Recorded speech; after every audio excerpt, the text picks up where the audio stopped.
Hello friends, ई शकुंतलम के e learning platform में मैं आचार्य विकास आप सबका स्वागत करता हूं। आज का हम लोग का टॉपिक है भारतीय अर्थव्यवस्था पर कोरोना का प्रभाव, यानी कि impact of corona on Indian economy. ये टॉपिक लेने का उद्देश्य था कि ये बहुत ही बर्निंग टॉपिक है और लगातार कोरोना पे डिस्कशन चल रहा है। कोरोना एक पैंडेमिक के तौर पर फैलता जा रहा है, तो इसका अर्थव्यवस्था पर क्या प्रभाव होगा, हम इसको देखेंगे। इसमें बेसिकली हम लोग कुछ भारतीय अर्थव्यवस्था के तीनों क्षेत्रों पर फोकस करने का कोशिश करेंगे, यानी कि कृषि के क्षेत्र पर, विनिर्माण मैन्युफैक्चरिंग सेक्टर्स पे और सर्विसेज सेक्टर, और लास्ट में हम लोग शेयर मार्केट पर भी देखेंगे कि कोरोना का शेयर मार्केट पर क्या प्रभाव पड़ा है। लेकिन ये प्रभाव देखने से पहले हम लोग कोरोना में के जो डिफरेंट नाम आते हैं, कोरोना, नोवेल कोरोना, कोविड-19, इन सब में क्या डिफरेंस है उसको एक बार देख लेते हैं। फ्रेंड्स, कोरोना का जो इमेज है, माइक्रोस्कोपिक इमेज जो दिखाया जाता है, वो एक उसमें कोरोना वायरस जो है वो क्राउन की तरह दिखता है, और इसी एक क्राउन के दिखने की वजह से इसका नाम पड़ा कोरोना। अब ये जो वायरस है, ये कोरोना वायरस फैमिली का एक नया स्ट्रेन था जिसके बारे में साइंटिस्ट को पता नहीं था, क्योंकि जब तक ये पता नहीं चल पाया तो वो बिल्कुल नया था। तो यहाँ पे नोवेल मीन्स नया, यानी कि वो स्ट्रेन जिसका अभी तक पता नहीं चला था, इसलिए शुरुआत में कोरोना वायरस को नोवेल कोरोना के नाम से जाना जा रहा था। पर बाद में साइंटिस्ट ने ये पता लगा लिया कि ये कौन सा स्ट्रेन है, और जब इसका पता चल गया तब इसको नाम दे दिया गया SARS-CoV-2, यानी कि severe acute respiratory syndrome corona virus strain 2। और फिर ये कोविड-19 क्या है? तो फ्रेंड्स, ये कोविड-19 लिया गया है कोरोना से CO, वायरस के VI से, डिजीज से D, और क्योंकि ये वायरस 2019 में आइडेंटिफाइड हुआ था तो वहां से ये 19 और पूरा नाम ये पड़ा कोविड-19। यानी कि जो डिजीज है वो कोई कोरोना डिजीज नहीं है, डिजीज का नाम क्या है? कोविड-19, और ये जिस वायरस से हो रहा है उसका नाम क्या है? कोरोना वायरस 2 या ये SARS-CoV-2। जब ये पहली बार इसका आइडेंटिफाई स्ट्रेन का नहीं हुआ था तब इसको हम नोवेल कोरोना कहते थे, और क्राउन की वजह से, दिखने की वजह से इसका नाम पड़ा कोरोना। तो ये अलग अलग टर्म्स है जो कोरोना को लेकर आप लोग के बार बार सामने गुजरते थे, यही ये डिफरेंसेस हैं। अब हम लोग प्रभाव देखते हैं। प्रभाव आप देखे होंगे कि जब हमारे यहाँ लॉकडाउन पहली बार लागू हुआ तो हमारे प्रधानमंत्री जी ने कहा था, जान है तो जहान है, यानी कि एक लॉकडाउन होने से इकोनॉमिक एक्टिविटीज निश्चित तौर पे सफर करेगी, लेकिन उस इकोनॉमी से ज्यादा, अर्थव्यवस्था से ज्यादा, लाइवलीहुड से ज्यादा इंपॉर्टेंट तब लाइफ था। अभी भी लाइफ ही सबसे ज्यादा इंपॉर्टेंट है, लेकिन इस लाइफ को सस्टेन रखने के लिए, बनाए रखने के लिए लाइवलीहुड भी उतना ही इंपॉर्टेंट है। ये जब सेकेंड लॉकडाउन होने की बात हुई थी तभी हमारे प्रधानमंत्री ने कहा कि जान भी, यानी कि लाइफ भी इंपॉर्टेंट है, और जहान भी, यानी कि लाइवलीहुड भी हमारे लिए उतना ही इंपॉर्टेंट है।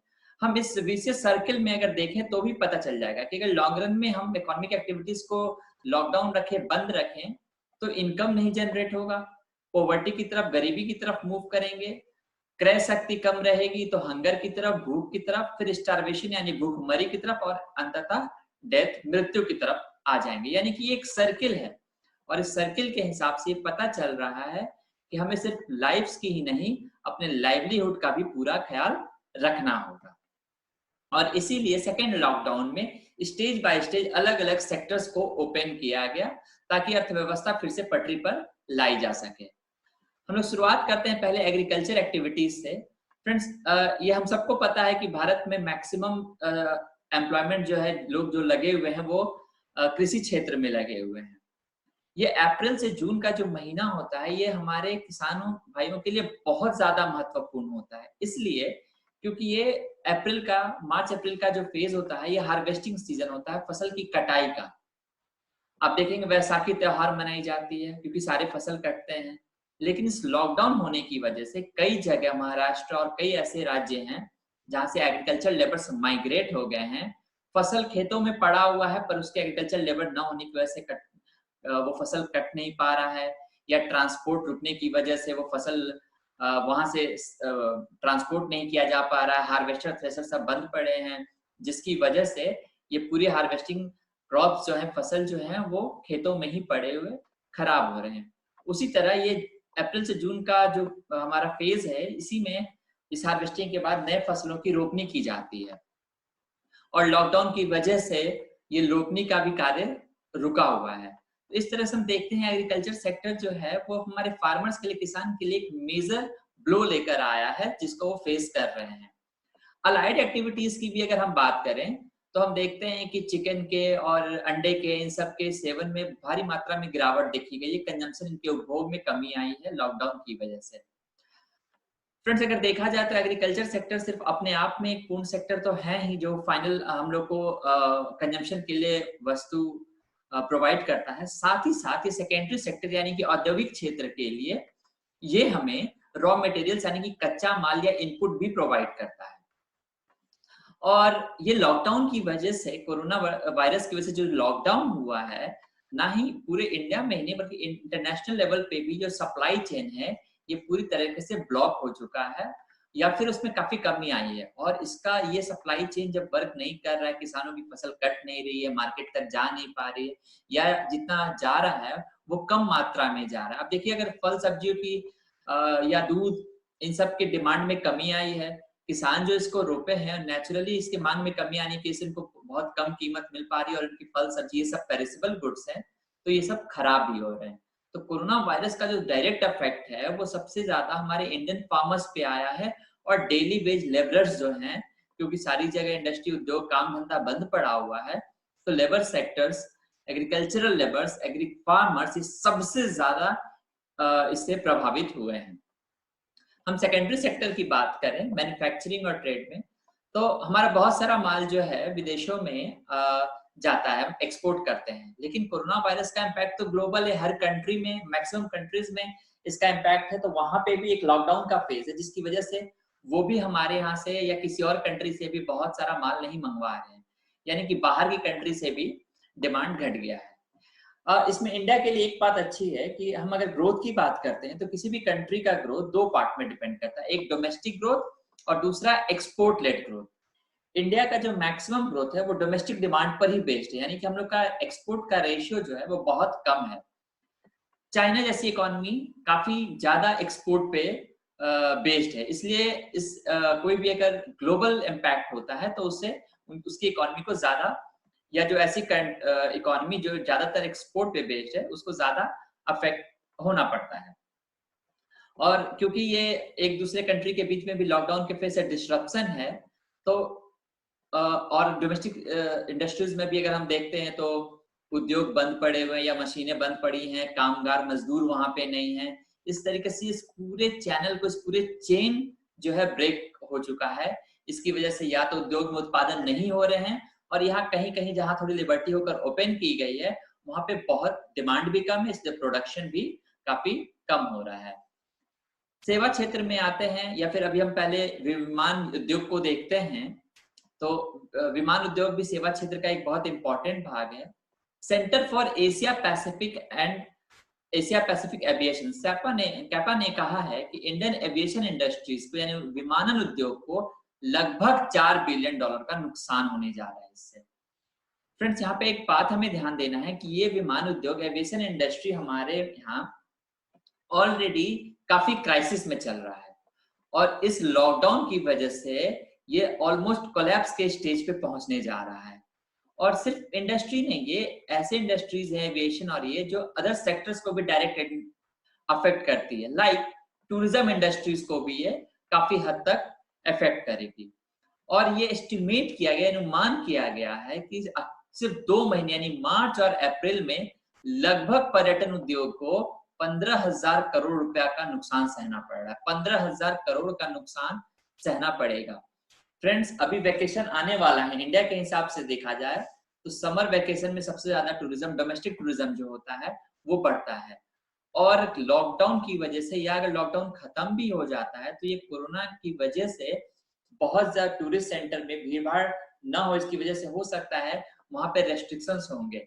यानी कि ये सिर्फ 15,000 करोड़ का अभी नुकसान है, आगे ये नुकसान और बढ़ेगा ही। और दूसरी सबसे बड़ी बात, ये जो टूरिज्म सेक्टर है वो सीजनल एम्प्लॉयमेंट भी प्रोवाइड करता है, यानी कहीं हिल स्टेशन पे 3-4 महीने के लिए लोग जाकर नौकरी करते हैं, क्योंकि टूरिस्ट प्लेसेस पे उस दौरान काफी भीड़ भाड़ होता है, काफी डिमांड होता है। लेकिन इसकी वजह से इस बार वो भी कार्यबल जो टूरिज्म सेक्टर में जाकर सीजनल एम्प्लॉयड होते हैं, उनके लिए भी ये बेरोजगारी का सीजन रहेगा। तो टूरिज्म इंडस्ट्री को बहुत ही बड़ा सेटबैक लगा है इस लॉकडाउन की वजह से, इस कोरोना वायरस की वजह से। आगे हम देखते हैं तो automobile sector, real estate sector में भी काफी नुकसान हुआ है। ऑटोमोबाइल सेक्टर ऑलरेडी यूरो 4 और 6 के बीच में जो शिफ्ट हो रहा था, उसकी वजह से ऑलरेडी इसके डिमांड में काफी कमी थी, और लगभग अभी अनुमान लगाया जा रहा है कि $2 बिलियन का इसको और नुकसान होने जा रहा है। दूसरी तरफ अगर हम देखेंगे कि राइट फ्रॉम डीमोनेटाइजेशन, जब भारत में नोटबंदी लाया गया था, उस समय ही रियल एस्टेट सेक्टर में सबसे ज्यादा गिरावट आई थी, और लॉकडाउन की वजह से इसको एक और झटका लगा है। यानी कि एक ऐसा सेक्टर जो पहले से ऑलरेडी क्राइसिस में था, लॉकडाउन की वजह से ये फर्दर क्राइसिस का इसको सामना करना पड़ रहा है। साथ ही साथ अगर हम रेमिटेंस की बात करें, रेमिटेंस वो पैसा है जो हमारे यहाँ के लोग बाहर जाकर कमाते हैं और वहां से वापस भेजते हैं। जैसे इंडिया के बहुत लोग मिडिल ईस्ट कंट्रीज या दूसरे कंट्रीज में भी काम कर रहे हैं, और वहां से वो पैसा अपने घर में यहाँ पे लोगों को इंडिया में भेजते हैं। तो क्योंकि वहां पे भी ये प्रॉब्लम चल रहा है, वहां पे भी ऑपरेशंस रिड्यूस हो चुके हैं, प्रोडक्शन कम हो चुका है, तो जॉब कटिंग वहां पे भी होगी या सैलरी कट वहां पे भी वेज कट चल रहा होगा। तो वर्ल्ड बैंक के एक रिपोर्ट ने एस्टिमेट किया है कि ऑलमोस्ट 23% का फॉल आएगा इस बार रेमिटेंसेस में। यानी कि पिछली बार 83 अरब डॉलर हमारे यहाँ रेमिटेंसेस आया था, जो इस बार एस्टिमेट किया गया है कि ऑलमोस्ट $64 बिलियन ही रह जाएगा। यानी कि इस सेक्टर में भी इंडियन इकोनॉमी को एक बड़ा लॉस होने जा रहा है इस कोरोना वायरस की वजह से। और लास्ट में हम देखते हैं, अगर हम देखें स्टॉक मार्केट को, इकोनॉमी की एक बात है कि कहते हैं कि इकोनॉमी का स्टेटस देखना है तो आप स्टॉक मार्केट की तरफ देखिए, क्योंकि ये सबसे ज्यादा सेंसिटिव होता है। हम कहते भी हैं सेंसेक्स इज सेंसिटिव इंडेक्स, यानी कि यहाँ पर हम देखकर पता कर सकते हैं कि इकोनॉमी का स्थिति क्या है। आश्चर्य की बात है कि चाइना, जहाँ पे ये कोरोना वायरस ओरिजिनेट हुआ, वो इससे सबसे कम अफेक्ट हुआ, लीस्ट इफेक्टिव कंट्री, जहां से कोरोना वायरस ओरिजिनेट हुआ, वही आज सबसे लीस्ट अफेक्टेड है। और इंडिया में जहां पे अभी ये क्राइसिस पीक पर नहीं पहुंचा है, हम अभी भी कहते हैं कि थर्ड स्टेज के या तो जस्ट एंटर किए या अभी तक थर्ड स्टेज में नहीं पहुंचे हैं, और तब हमारी स्थिति यह है कि हम वर्स्ट अफेक्टेड हैं। क्यों वर्स्ट अफेक्टेड हैं? क्योंकि ये डेटा देखिए, फरवरी 1 से अप्रैल 9 के बीच में, फरवरी 1 से अप्रैल 9 के बीच में इंडिया ने 26% का लॉस सहा है। स्टॉक मार्केट में 26% फॉल हुआ है डॉलर टर्म्स में, जबकि चाइना जहां पे ओरिजिनेट हुआ था वो में सिर्फ 3% फॉल हुआ है।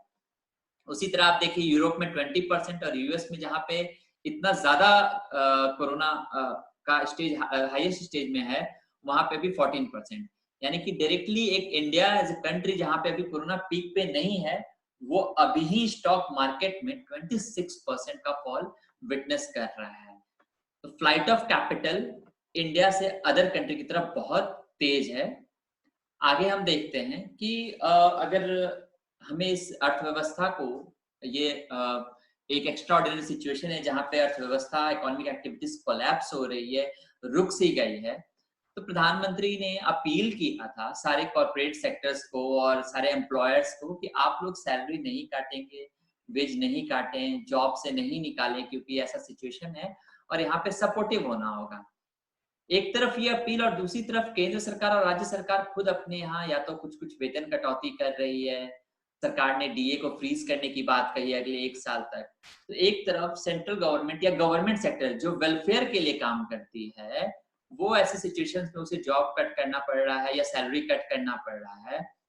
और एक कॉर्पोरेट सेक्टर को लिए जो सिर्फ प्राइवेट प्रॉफिट मोटिव के लिए काम कर रहा है, अगर सरकार ही कटौती करेगी तो हम कैसे उम्मीद करें कि कॉर्पोरेट सेक्टर वेतन में या कर्मचारियों के में कटौती ना करे। यानी कि आज सेंट्रल गवर्नमेंट कर रही है और ये प्रोसेस शुरू भी हो चुका है। बहुत कॉर्पोरेट सेक्टर्स ने भी सैलरी कट करने के लिए, और हो सकता है कुछ दिन के बाद फायर करने भी अपने एम्प्लॉय को करेंगे, जिससे फर्दर इनकम भी गिरेगा, डिमांड भी गिरेगा, और वो रेपरकसिव इफेक्ट होगा कि प्रोडक्शन भी कम होगा और ग्रोथ हमारा कम होने जा रहा है अगर हम लोग जल्दी से कोई स्टेप नहीं लेंगे। और यहाँ पे एक बात है कि हम लोग जो भी अर्थव्यवस्था पे प्रभाव देख रहे हैं, चाहे वो एग्रीकल्चर सेक्टर पे, सेकेंडरी, टर्शियरी, ये अभी अनुमानित है। जो थोड़े बहुत डेटा कलेक्ट हुए हैं उस पे, प्लस हमें ये भी नहीं पता है कि अभी लॉकडाउन कितने दिन और रहेगा।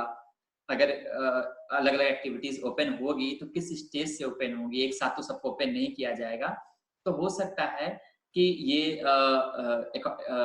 प्रॉब्लम और अभी बढ़ेगा, निगेटिव इफेक्ट इकोनॉमी पर कोरोना का और बढ़ेगा।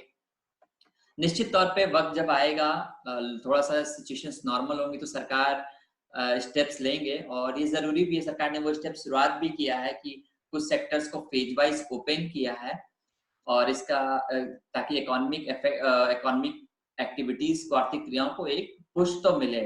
लेकिन लेटर ऑन ये जरूरी है कि सरकार एमएसएमईज के लिए, इंडस्ट्री सेक्टर्स और जितने भी अफेक्टेड हुए हैं सेक्टर्स, उन सब के लिए एक बिग पुश, एक बड़ा फिस्कल पैकेज लेकर आए, क्योंकि प्राइवेट सेक्टर तो मोटिवेट होंगे नहीं लो डिमांड के केस में। तो हर बार की तरह सरकार को भी इस बार जो मंदी आएगी कोरोना से अर्थव्यवस्था में, उससे बाहर निकालने के लिए सरकार को बड़ा फिस्कल पैकेज देना होगा। अगर हम एक तराजू पे अभी देखते हैं तो हमें इतने इफेक्ट्स को देखने के बाद साफ पता चल रहा है कि अर्थव्यवस्था पे अभी कोरोना भारी पड़ा हुआ है। जरूरी है कि ये ट्रेंड को रिवर्स किया जाए, कोरोना का इफेक्ट कम से कम किया जाए, ताकि हमारा इकोनॉमी फिर से स्ट्रांग हो, हायर ग्रोथ रेट की तरफ मूव करे। तो फ्रेंड्स, अगर आपको हमारा लेक्चर पसंद आया है तो आप हमारे चैनल youtube.com eShakuntalam को सब्सक्राइब करें। अगर आपको इससे रिलेटेड कोई भी सवाल है तो आप मुझे इस ईमेल आईडी पर मेल कर सकते हैं, और हमारे फेसबुक पेज eShakuntalam पर को लाइक कर सकते हैं। Thank you.